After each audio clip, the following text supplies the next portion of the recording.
Moblin.org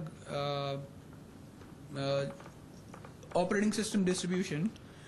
It can also they can also decide to add additional open source software programs that are not part of Moblin.org.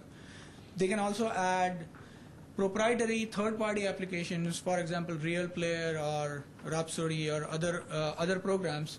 Then you will have the actual hardware that is created by the either ODMs or OEMs, and the operating system vendors like Novell, Asianux, Xandros, Linux, Ubuntu. They put it all together and create a distribution. So an obvious question would be, Moblin.org already has all the operating system there. Somebody can download and use it. But then what is Novell and Xandros and Linux doing? So they are actually adding value by customizing the Moblin-based distribution for their particular OEM. For example, they add internationalization support for different languages. They will add proprietary software, codecs, or different support for different media formats that is not open source but is required for a full internet experience or full media experience. Then they will also add additional applications that are desired by the OEMs. One example would be for providing a particular service, they may add additional application or even have their own marketplace to provide those applications. And they will also provide periodic updates and bug fixes for this particular OEM and support their hardware. And they will also validate this entire distribution that they put together on a particular hardware that the OEM wants to support. So if they decide to add, say, different wireless drivers or wireless hardware or WiMAX or Bluetooth, so the OEMs will the OSVs will work with OEMs to make sure that all the hardware that they are putting in their systems will be well supported and tested. So that's how the Moblin model works. The Moblin.org provides the basic technology, and then all these other components put together by the OSVs will create a complete Moblin experience for the end user. So Moblin 2.0 beta was released on May 19th, and since then several reviews in press I've seen, and very favorable reviews, mainly about the user interface. People have been talking about, and these are just a few of the clippings. Enormously impressive step in right direction. That's what Ars Technica says. In general, we have seen very positive feedback, very positive reviews on internet from all these different technology related sites reviewing Moblin.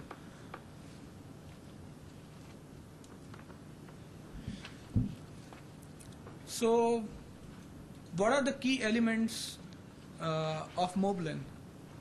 It's an open source community project. So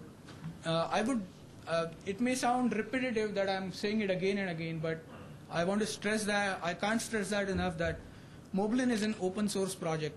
So everything that is there on Moblin.org is open source, and anybody can download it, contribute to it, submit patches, or even file bugs. So your place to go for getting involved with Moblin is Moblin.org. It's a software stack which includes kernel, driver, operating system, user interface, application infrastructure. So core applications, tools, and even a software development kit that includes, we will go in more detail about what are these different components. So, and then a common software platform. So the third point is also very important. What we have tried to do is for all Atom-based different segments like mids and netbooks and nettops, the core Moblin distribution remains the same, and for every different segment we add either different application layer or different components for hardware support or for to support the different input devices. For example, in-vehicle infotainment will not have a keyboard, so it will only have a touchscreen, or a nettop will have a touchscreen as well as a keyboard and a mouse. A netbook will only have probably just a touchpad, and you can connect a mouse or a USB keyboard. So, but the core of the OS will remain same. There will be some components in user interface and some applications that will be specific to these different segments. Then, as I already told, more than a dozen operating system vendors have committed to support Moblin. And so Moblin project is basically the technology, and Moblin products is what the OSVs like Novell, Linpus, and Xandros and AsiaNX offer.